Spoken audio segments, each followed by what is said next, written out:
Procreate में brush बनाने के लिए वो यूज स्क्वायर साइज कैनवस और यहाँ से हमने कस्टम कैनवस रेडी करना है by tapping on the plus icon, then tap on new canvas option. Dimensions में हम यहाँ 3000 बाय 3000 पिक्सेल्स को सिलेक्ट करेंगे and then tap on tick mark और हमारे पास कैनवस रेडी हो गया है। जब भी हमने कोई भी कस्टम शेप यूज करनी होती है तो वो use black colour on white background या फिर white colour on black background. ये Procreate white and black colours को सपोर्ट करता है for making brushes. Hair brush बनाने के लिए हम शेप रेडी करेंगे।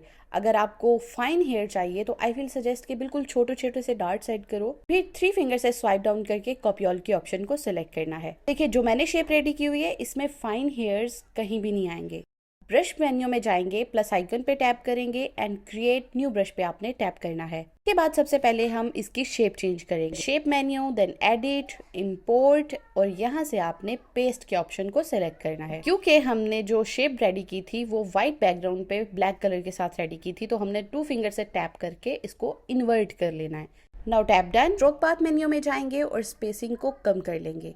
उसके बाद स्टेबलाइजेशन को सेलेक्ट करेंगे, अमाउंट को इंक्रीज कर देंगे और यहाँ से स्टेबलाइजेशन अमाउंट को भी थोड़ा सा इंक्रीज कर देंगे। Go to the shape menu और यहाँ से अगर आपके पास एप्पल पेंसिल प्रो है तो उसके लिए आप बैरल रोल वाले ऑप्शन को सिलेक्ट करोगे। एप्पल पेंसिल की प्रेशर सेंसिटिविटी के लिए go to the Apple pencil settings, यहाँ से साइज को 100% पे कर देंगे एंड ओपेसिटी को भी मैक्सिमम आपने रखना है। Now you can see the different. अब प्रॉपर्टीज वाले ऑप्शन को सिलेक्ट करेंगे और मैक्सिमम साइज को इंक्रीज या डिक्रीज कर सकते हो आप अपनी मर्जी से। Now tap done and here is the final look. Custom shape से ब्रश कैसे बनाना ये तो हमने सीख लिया। अब देखते हैं कि हम डिफॉल्ट शेप्स को कैसे यूज करके डिफरेंट ब्रशेस बना सकते हैं। Tap on the brush icon, then tap on plus, create a new brush और फिर से हम शेप मेन्यू में ही जाएंगे and then tap on edit option. Import के ऑप्शन को टैप करके अब की बार हमने सोर्स लाइब्रेरी को सिलेक्ट करना है। यहाँ पे प्रोक्रिएट ने हमारे पास डिफॉल्ट शेप्स इतनी ज़्यादा रखी हैं कि आप इनमें से कोई भी ऑप्शन सिलेक्ट करके ब्रशेस बना सकते हो। लेकिन फाइन हेयर ब्रश के लिए आप कौन से शेप्स यूज कर सकते हो उनकी रिकमेंडेशन आप जरा सुन लें प्लीज। जैसे ही आप नीचे को स्क्रॉल करोगे तो यहाँ पे हमारे पास एक शेप है फ्लेक्स नेम से। Second option is short hair, यहाँ पे आपको शेप मिल जाएगी and the last one is sparks. Well मैं यहाँ से स्प्लैश शेप को यूज करूंगी क्योंकि मैं जिस तरह से हेयर्स ड्रॉ कर रही हूँ मैं आपको वही तरीका बता सकती हूँ और उसके लिए जो मैं ब्रश यूज करती हूँ वही आपको रिकमेंड करूंगी। आप 2 फिंगर से शेप को रोटेट कर सकते हो। Now tap done. Now tap on the stroke path menu and decrease spacing. Apple pencil settings को ओपन करेंगे और यहाँ से साइज को भी 100% कर देंगे और ओपेसिटी को भी 100%। स्टेबलाइजेशन की अमाउंट को आपने 40 to 60% या 80% तक मैक्सिमम रखना है। उसके बाद स्टेबलाइजेशन अमाउंट भी थोड़ी सी इंक्रीज कर देंगे।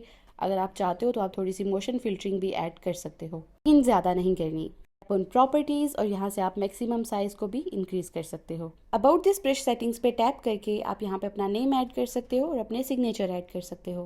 Then you can add your picture. Now tap done. अब ब्रश को आपने ऐसे होल्ड करके रखना है तो यहाँ पे रीनेम का ऑप्शन आपके पास आएगा, आपने उसको सेलेक्ट करके ब्रश को रीनेम कर लेना है। ओके जी, अब अक्सर मुझे क्वेश्चन आता है कि उनके पास अक्सर लोगों का प्रॉब्लम ये होता है कि उनके पास एप्पल पेंसिल नहीं होती, तो उनके लिए ये सेटिंग्स है। आप टच टेपर सेटिंग्स को ऑन करो, को आपने मैक्सिमम कर देना है और यहाँ पे ये जो बार मैंने सेंटर में सेट किए हैं दोनों स्टार्टिंग एंड एंडिंग वो आपने इसी तरह से सेट कर लेने हैं। उसके बाद आप टिप को अपनी मर्जी से थिन या थिक रख सकते हो। मेक श्योर कि आपने क्लासिक टेपर सेटिंग्स को ऑन किया हो। यहाँ पे ओपेसिटी से ज़्यादा फर्क नहीं पड़ता। ये एक छोटी सी टिप थी, आई होप कि आपके किसी काम आ जाए। And now tap done. इस ब्रश को यूज़ करके देखते हैं, इसके अंदर हमारे पास स्पेसिंग थोड़ी ज़्यादा है तो हम दोबारा से सेटिंग्स को ओपन करेंगे और स्पेसिंग को मज़ीद कम कर देंगे। ओके जी, अब देख लेते हैं कि हमने हेयर्स को पेंट कैसे करना है। आप जो भी मिड टोन होगा हेयर का आपने पहले वो सेलेक्ट करना है। हेयर शेप ड्रॉ करनी है, उसके अंदर आपने शेडोज़ ऐड करने हैं यानी डार्कर टोन सेलेक्ट करना है। फिर उसके बाद आप लाइटर कलर्स के साथ छोटे छोटे से स्ट्रोक्स ऐड करोगे जहाँ पे आपको बालों के अंदर शाइन चाहिए और स्मज टूल पे टैप एंड होल्ड करके रखेंगे तो हमारा जो रीसेंट ब्रश है, जो हमने हेयर ब्रश अभी बनाया है, वही सिलेक्ट हो जाएगा और उसकी हेल्प से आप इस तरह से इसको स्मज कर सकते हो। और देखिए कितने स्मूथली इन बालों के अंदर डिटेल्स वगैरह ऐड हो चुकी हैं। अब आपको अगर मज़ीद शाइन चाहिए तो आप मज़ीद लाइटर कलर सेलेक्ट करके उसके अंदर इसी तरह से उसको स्मज कर सकते हो। ओके जी, that's it for today. I really hope कि आपको ये वीडियो पसंद आई होगी। If you do please hit the like button और सब्सक्राइब तो ज़रूर कर देना। अब कमेंट करके ज़रूर बताना कि वीडियो कैसी लगी है और नेक्स्ट ट्यूटोरियल किस टॉपिक पे चाहिए। इसके अलावा अगर आपको प्रोक्रिएट ड्रीम्स पे एनिमेशन सीखना है तो उसके लिए आप मेरे ये दोनों ट्यूटोरियल्स देख सकते हो। Will see in the next video, till then bye bye.